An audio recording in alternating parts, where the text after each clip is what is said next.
lived in Albany Park, on the northwest side of Chicago, in a 3-story courtyard building on Kedzie Avenue near Lawrence. If you know that neighborhood, you know the kind of building I mean. Brick, built sometime in the 1920s, radiators that clank all winter, a laundry room in the basement that always smells a little like mildew no matter how many times the super repaints it. I moved into Unit 2B in March of 2023. I was 26, working as a medical biller for a clinic off Foster Avenue, and I'd just gotten out of a 5-year relationship. The apartment was the first place I'd ever lived completely alone, and for the first couple months I actually liked it that way. The building had 6 units. Mine was on the 2nd floor, at the end of the hall, right above the back entrance that led out to the alley and the parking pad. My bedroom window looked down at that door. I didn't think much about that at first. It just meant I could hear people coming and going sometimes, muffled through the glass. A car door, someone's radio, the scrape of the fire escape ladder when a raccoon got into the dumpster. I want to say the first weird thing happened in June, but honestly, thinking back on it now, I think it started earlier and I just didn't clock it as anything. There was a guy in the building, Unit 1A, right below the back door, so basically underneath the stairwell. I never learned his real name. Everyone just called him the guy with the dog because he had this old shepherd mix, gray around the muzzle, that he walked at strange hours, like 4 a.m. or 1:30 in the afternoon on a Tuesday when everyone else was at work. He was maybe in his 50s, always in the same gray zip-up hoodie, regardless of the weather. I'd pass him in the stairwell sometimes and say hi, and he'd nod without really looking at me. Normal enough. Every building has a guy like that.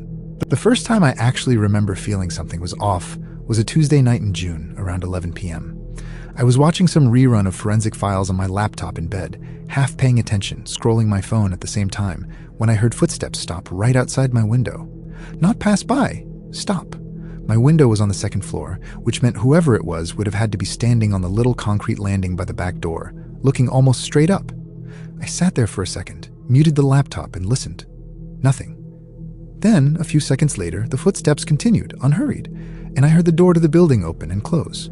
I told myself it was probably just someone locked out, waiting for a roommate to buzz them in, and they'd pause to check their phone. That's a completely normal thing. I didn't think about it again until about 2 weeks later, when it happened at almost the exact same time, 11:04 p.m. I actually checked my phone that time, and the footsteps stopped in the same spot, lingered for maybe 15-20 seconds, and then moved on.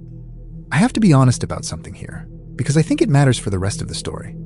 I didn't call the police, or even mention it to anyone, because on its own, someone pausing outside a building for 20 seconds isn't a crime. It's not even really a story. It's just a weird little blip you'd forget about if it never happened again. Except it did happen again. And again. Not every night. Maybe once a week, sometimes twice, always somewhere between 10:30 and midnight, always that same spot outside the back door, directly under my bedroom window. By July, I'd started noticing it on purpose. I'd turn my lamp off around 10:45 just so if someone was looking up, they wouldn't see light under my blinds. That's when I started paying closer attention to the sound itself, not just the fact of it. It wasn't someone shuffling or pacing, it was someone standing very still. I'd only know they were there because every so often I'd hear a shift of weight, a shoe scraping softly against concrete, or a breath. And I know that sounds insane, hearing someone breathe from 2 floors up through a closed window, but on quiet nights in that alley, with no traffic, you could hear a lot more than you'd think. Sound does something strange in those brick canyons between buildings. It carries straight up. I started asking around casually, like I was just making conversation. My next-door neighbor in 2A, a nursing student named Priya, said she'd never noticed anything, but she worked night shifts a lot and wasn't always home. The couple in 3 Billion said their bedroom faced the street side, so they wouldn't have heard it even if it happened. I almost brought it up to the guy in 1A, the one with the dog, since his unit was right there by the door. But honestly, something about him made me not want to start that conversation. I couldn't tell you exactly why. He'd never done anything.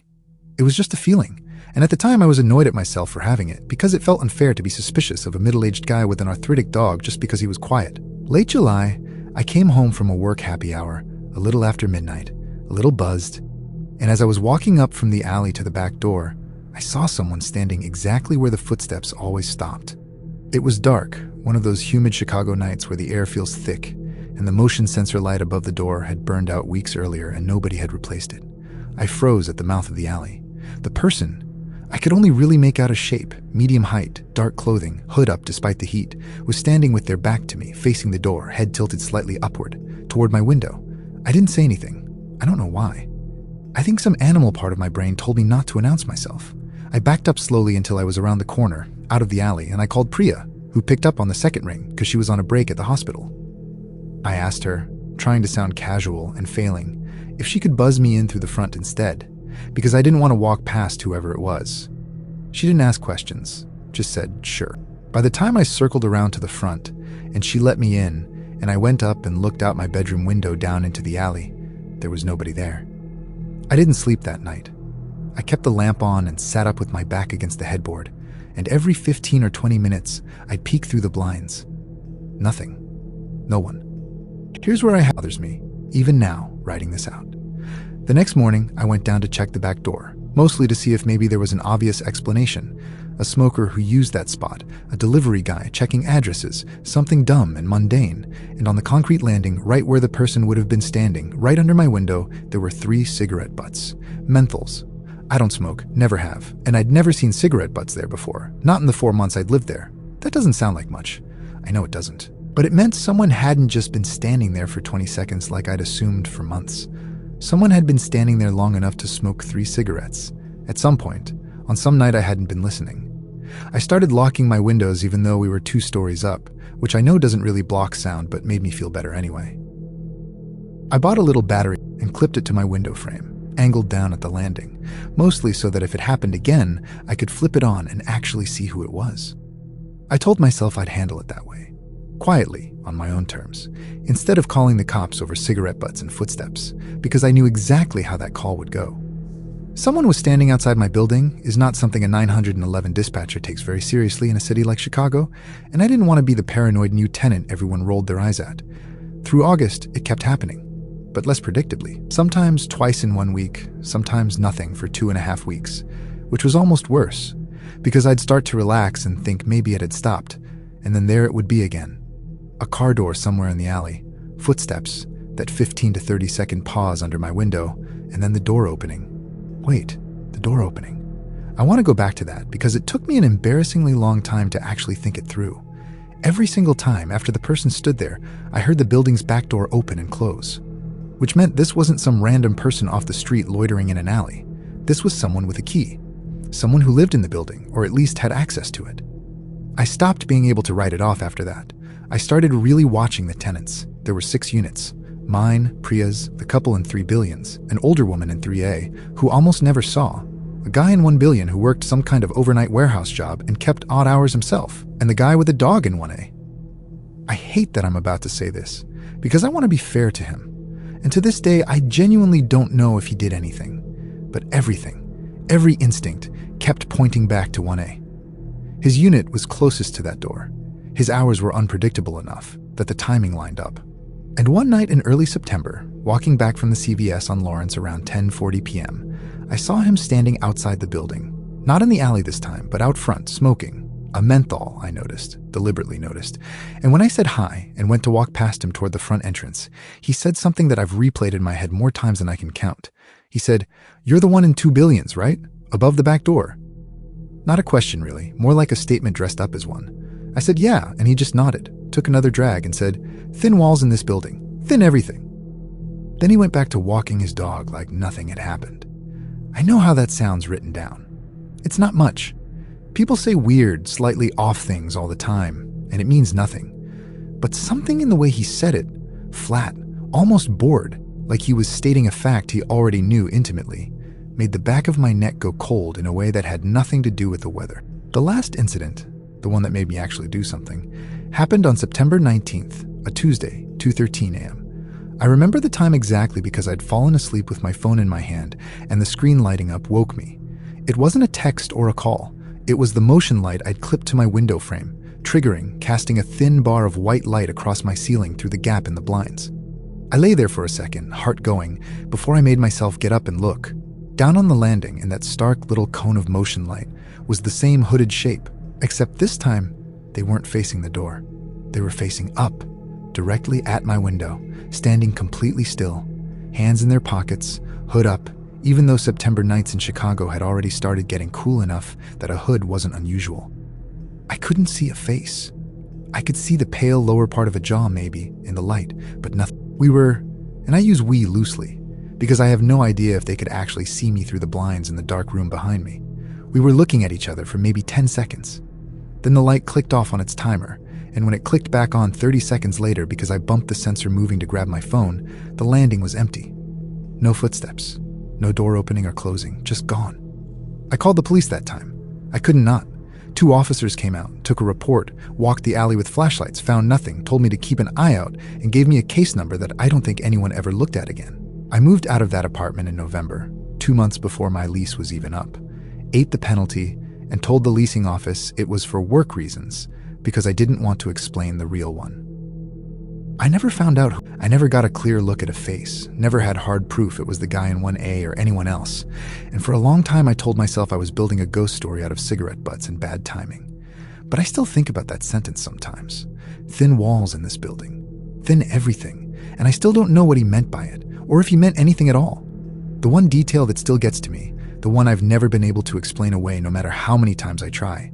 About a year after I moved out, I ran into Priya at a coffee shop on Lawrence, totally by accident, and we got to catching up. I asked, half joking, if the alley guy had ever shown up again after I left. She got quiet for a second and said no, but that a few weeks after I moved out, someone had found a folding chair set up in the little gap between the dumpster and the fence in that alley, positioned so that whoever sat in it would have a straight line of sight up to the window of 2 billions. My old window. The new tenant had complained to the super about it, and it just got thrown out. No one ever figured out whose it was, and nothing ever came of it. I don't know who put that chair there, or when, or for how long it had been used before anyone noticed it. I don't know if it was even connected to what happened to me at all. But I think about it more than I'd like to admit. On nights when I hear footsteps stop for just a second too long outside wherever I'm living now. Story 2. The neighbor in 4F, I moved to Denver in January of 2024, into a mid-rise apartment complex called the Ashwood, off Colfax Avenue near City Park, a couple blocks from the Denver Zoo. I was 29, working as a night shift ER nurse at a hospital downtown, which meant my schedule was basically inverted from everyone else's. I'd get home around 7:30 or 8 in the morning, sleep through most of the day, and be up and moving again by early evening. My name's not important for this, but I'll just refer to myself the way I did back then to myself, half joking, the vampire on the 4th floor. The Ashwood was a newer building, built maybe 5 years before I moved in. 4 stories, an elevator that worked about 80% of the time, and a hallway carpet that always smelled faintly of whatever everyone was cooking that day. My unit was 4C, at the end of a long hallway. Directly across from me, 4F, was a unit that had been empty the first 2 months I lived. Move-in day for the new tenant was in March, a Thursday. I remember because I was heading out for my shift around 6:45 p.m. and passed the guy in the hallway carrying a box, and we did that awkward little dance where you're not sure if you should introduce yourself or just let the other person pass. His name was Derek. I learned that fast because he made a point of learning mine fast too. Within the first week, he'd knocked on my door twice, once to ask if I knew a good pizza place nearby, which felt like a stretch of an excuse even at the time, and once to return a package that had been misdelivered to his unit, even though the label clearly said 4C in giant numbers. He was maybe mid-30s, always very put together, gym-toned, the kind of guy who says, "I don't really watch much TV," in a way that's clearly meant to be a compliment to himself. Objectively, nothing about him screamed anything. He worked in some kind of sales job, traveled a bit, drove a black Tahoe he parked in the garage. If you'd shown me a picture of him on a dating app before any of this happened, I probably wouldn't have thought twice. The first real thing I actually noticed, not just felt, was about 3 weeks after he moved in. I worked 12-hour shifts, 3 or 4 nights a week, 7 p.m. to 7 a.m. My routine going into a shift was pretty locked in. Shower around 6, get dressed, grab my bag, leave by 6:40 to make it downtown with time to park. One evening in early April, I was locking my door, bag over my shoulder, and I heard his door open behind me. Not unusual on its own, but it happened again the next shift night, and the one after that. Every single time I left for work, within a minute or two, his door would open. At first I told myself it was a coincidence, or that he had a schedule that just happened to overlap. Maybe he walked his building's shared trash chute around then, or headed out to the gym in the evenings. But I started timing it, the way you do when something starts nagging at you and you want to either confirm it or talk yourself out of it. Over about 2 weeks, I clocked it. 14 shifts, 13 times his door opened within 90 seconds of mine. That's not a coincidence. That's someone listening. I didn't say anything to him about it. What would I even say? "I noticed you leave your apartment right after I leave mine." That's not a complaint you can make to a neighbor without sounding unhinged. So I just started noticing more. The way you do once your guard's up. And once your guard is up, you can't really put it back down again. You just keep collecting evidence whether you want to or not. The elevator thing was next. I started taking the stairs down instead of the elevator, partly for exercise, partly because I didn't love the idea of being in a small box with him if his door really was opening because of me. But one night in late April, I forgot something upstairs. My badge, which I needed to get into the hospital's staff entrance. And I had to go back up. I took the elevator that time because I was running late. When the doors opened on 4, Derek was standing right there in the hallway like he was waiting for it. He smiled, said something about how funny it was we kept running into each other, and got in with me, even though he had no obvious reason to be going anywhere. We rode down together in silence after that, and he got out at the lobby and walked toward the mailroom, even though it was 6:52 p.m. and mail delivery in that building came at 11 a.m. By May, I'd started noticing something that took me longer to name because it felt so small. My blinds. I lived on the 4th floor, facing an interior courtyard that all the units on that side looked into. Derek's apartment, 4F, was on the opposite side of the building, facing the street, or so I thought. Except one night, coming home a little early because a coworker offered to cover the last hour of my shift, around 5:45 a.m., I noticed a light on in a window I didn't usually pay attention to. On the courtyard side, on the 4th floor, a few units down from mine at an angle. I looked it up on the building directory in the lobby out of pure curiosity days later. The kind you tell yourself is nothing, and found out units on that side had a secondary window in what the building called a flex room, basically a windowed nook off the bedroom. 4F had one. It faced the courtyard. It faced, at an angle, directly into my kitchen window if you were far enough back in the room and looking hard enough. I want to be honest here. I never once caught him standing in that window looking at me. Not clearly, not undeniably. What I did notice, over the following weeks, was that the blinds in that flex room were open far more often at odd hours than any reasonable person's would be, angled in a way that would let someone see out without being obviously visible from my side, and that a couple of times, coming home in the very early morning, tired enough that I wasn't sure of anything, I thought I saw movement there. A shift, a shape stepping back from the glass just as I looked up. I told myself it was nothing. I told myself a lot of things were nothing that spring. Things escalated. And I use that word carefully, because at the time, it didn't feel like escalation so much as a slow, sick accumulation. In June, I came home from a shift around 7:15 a.m. on a Saturday, exhausted in the specific way you only get after a bad night in an ER, 3 codes back to back, and found a small paper bag hanging on my doorknob. Inside was a coffee from a shop 2 blocks away, still warm, and a receipt with a note scrawled on the back in blue pen. Saw you looked wiped last night. Figured you could use this. D. No knock. No text first. Just there, waiting like he'd timed it to my exact arrival. I threw it out, and that afternoon, instead of sleeping, I lay in bed running through everything, feeling stupid for how shaken I was over a cup of coffee, and also feeling absolutely certain, in the part of my gut that doesn't negotiate, that something was deeply wrong. I started telling people. My coworker Marisol, a fellow nurse who I trusted, said it sounded intense but not necessarily dangerous, which I think was meant to be comforting and mostly wasn't. My mom, on the phone, told me to just talk to the building manager. I did, eventually, in late June, and the conversation went about how you'd expect. The manager, a tired-looking guy named Gary who ran 3 properties for the same company, said there wasn't much he could do without an actual incident, a threat, something documented, because being a little friendly wasn't grounds for anything. He did agree to note it in Derek's file. I don't know if he ever actually. The night everything really turned was July 11th, a Thursday. I was on a stretch of 4 shifts in a row, running on maybe 5 hours of sleep between each one, the kind of exhaustion where your hands shake a little and colors seem too bright. I got home around 7:40 a.m., later than usual because of a shift change delay, showered and went straight to bed, blinds shut, door locked, chain on, the whole routine I'd started doing without really admitting to myself why. I woke up around 1 p.m. to a knock, not on my door, on my kitchen window, the one facing the courtyard. 3 slow knocks, evenly spaced, then nothing. I lay frozen in bed for a full minute before I made myself get up. My apartment was on the 4th floor. There was no balcony, no fire escape on that side, nothing to stand on. When I finally worked up the nerve to look, pulling the blind back maybe an inch, there was nobody there. Just the empty courtyard, 4 stories down, sunny, a couple of pigeons on the railing across the way. I told myself it must have been something else, a pipe, a bird, thermal expansion in the glass, anything.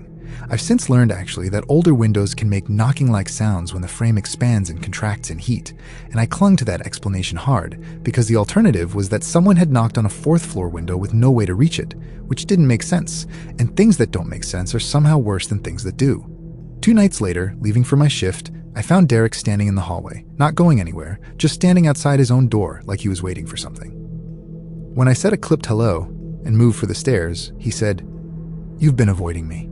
Not asked, said flat, almost hurt, in a tone that didn't match the words at all. I told him I'd just been really busy with work. He looked at me for a second too long and said, "I know your schedule better than you think," and then went inside and shut his door before I could figure out how to respond. I moved out within 6 weeks of that. I broke my lease, ate a 2-month penalty, and didn't tell the building the real reason, same as before.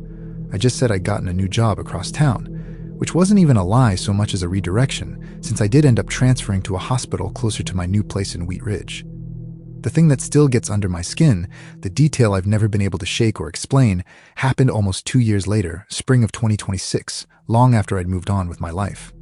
I ran into Marisol at a conference, and she mentioned, almost in passing, that a mutual friend of ours who still lived at the Ashwood had told her something about 4F, the new tenant who'd moved in after Derek, because he did eventually move out, sometime in 2025, had found something taped to the inside of the flex room closet when they moved their things in.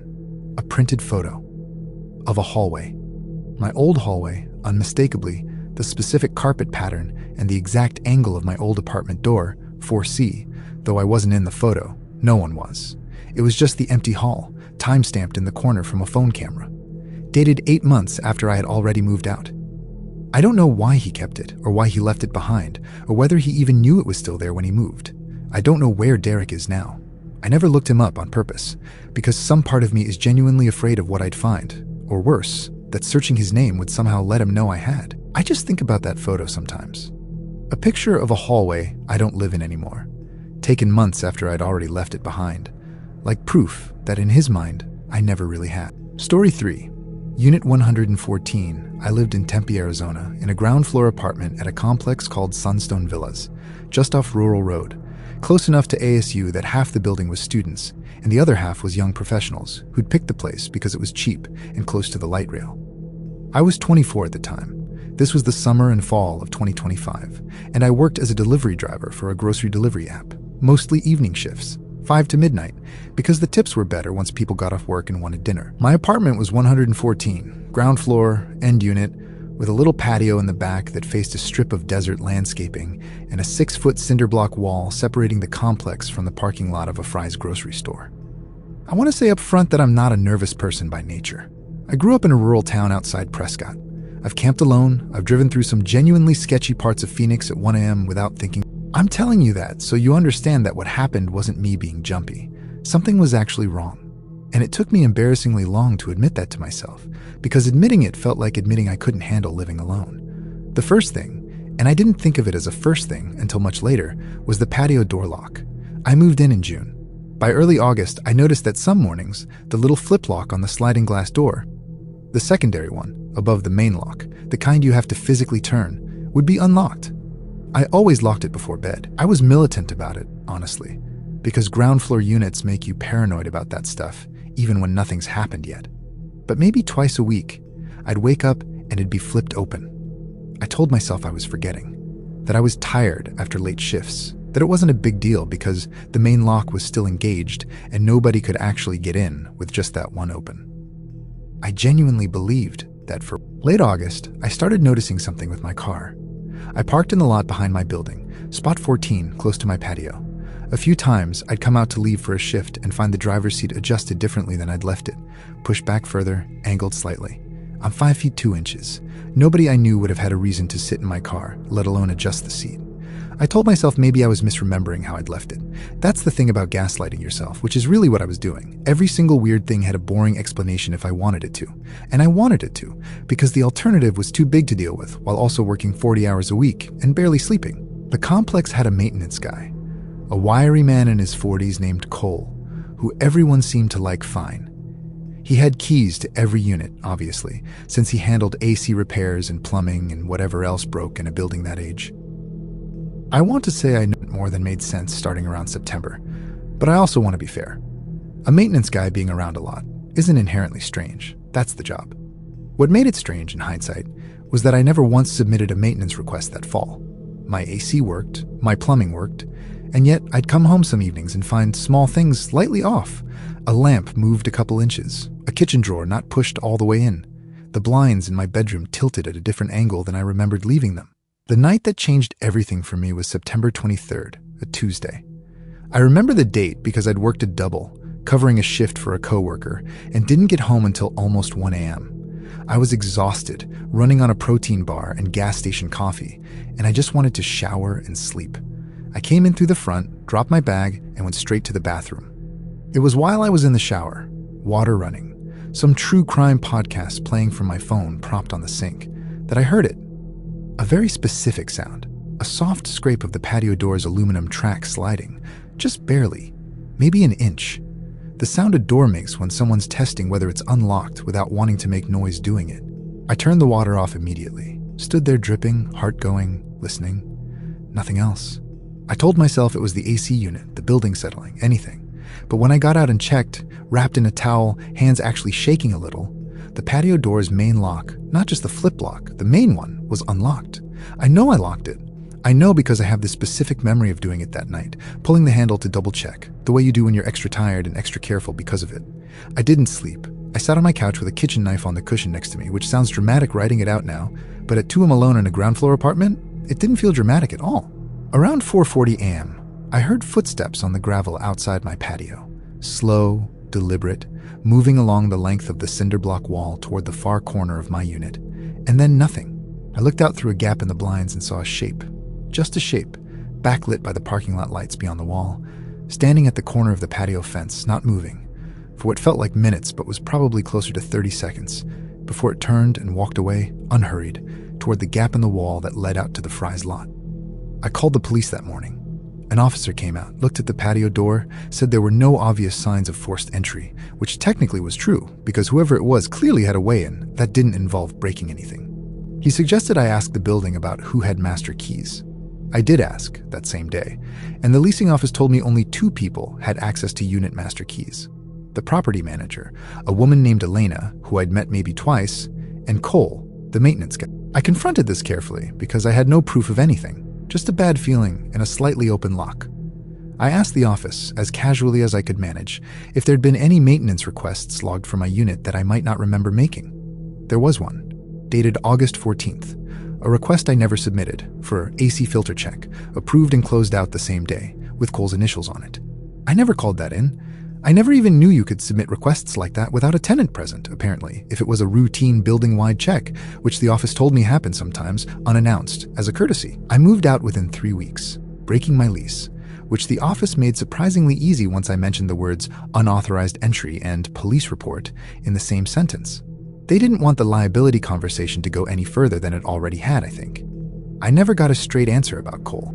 He was gone from the property by November, according to a former neighbor I stayed in touch with, but nobody would tell me if that was related to what happened to me or just normal staff turnover.